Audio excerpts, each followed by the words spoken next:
Salut codeurs et codeuses, dans cette première vidéo de Code-moi si tu peux, je vous lance le défi de résoudre les exercices que je vais vous donner. Ces exercices auront différents niveaux de difficulté, mais ils sont quand même plutôt pour les débutants, pour que vous puissiez pratiquer et vous améliorer. Vous pouvez coder dans votre langage préféré et mettre votre code soit en commentaire, soit mettre le lien vers votre GitHub. Je vous invite à regarder les solutions des autres développeurs et de liker vos préférés. Ces likes formera un nombre de points qui sera donné à chaque développeur et on suivra un classement tout au long de cette série. Regardons maintenant le premier exercice. Mais tout d'abord, un peu d'historique sur cet exercice.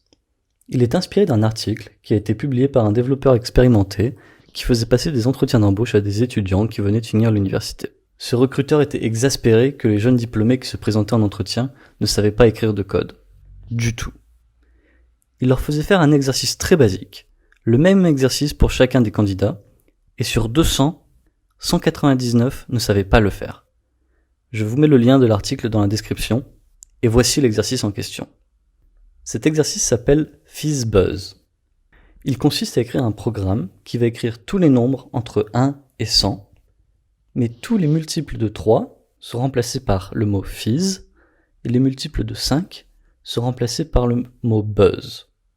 Enfin, les multiples de 3 et de 5 sont remplacés par FizzBuzz.